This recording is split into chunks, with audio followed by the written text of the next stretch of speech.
السلام علیکم ورحمۃ اللہ وبرکاتہ حامدا و مصلیا اما بعد۔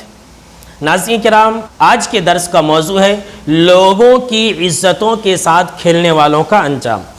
جیسا کہ ہم اور آپ دیکھتے ہیں کہ آج کل لوگ ایک دوسرے کی عزتوں کی دھجیاں اڑاتے ہیں، ایک دوسرے کے پیچھے پڑے رہتے ہیں، فلاں انسان کے اوپر الزام لگاتا ہے، جھوٹ موٹ کا الزام لگاتا ہے، اور ساتھ ہی لوگوں کی غیبتوں کو بھی انجام دیتے ہیں۔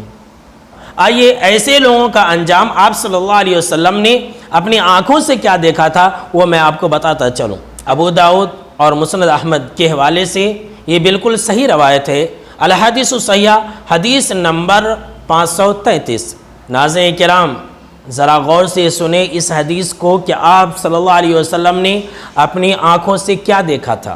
آپ صلی اللہ علیہ وسلم نے فرمایا کہ جب مجھے معراج کرایا گیا تو اس موقع سے ہمارا گزر جبریل امین کے ساتھ چند ایسے لوگوں کے پاس سے ہوا جن کے ناخن تانبے کے تھے۔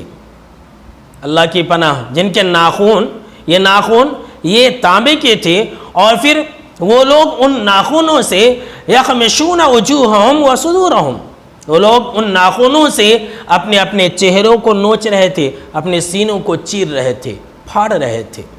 تو آپ صلی اللہ علیہ وسلم نے کہا کہ میں نے کہا کہ من ہؤلاء یا جبریل، کہ اے جبرائیل علیہ السلام یہ کون لوگ ہیں جنہیں یہ سزا دی جا رہی ہے؟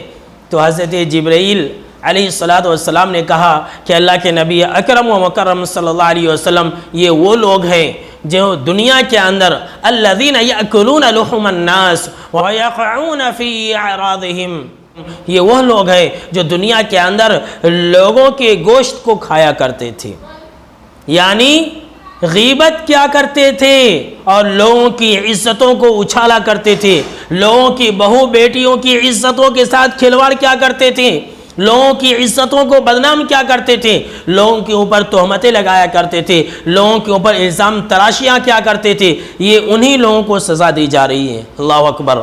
ناظرین کرام، دیکھا آپ نے، سنا آپ نے کہ جو لوگ غیبت کرتے ہیں، جو لوگ دوسروں کی عزتوں کے ساتھ کھلواڑ کرتے ہیں، آخرت کے دن ان کا انجام کیا ہوگا؟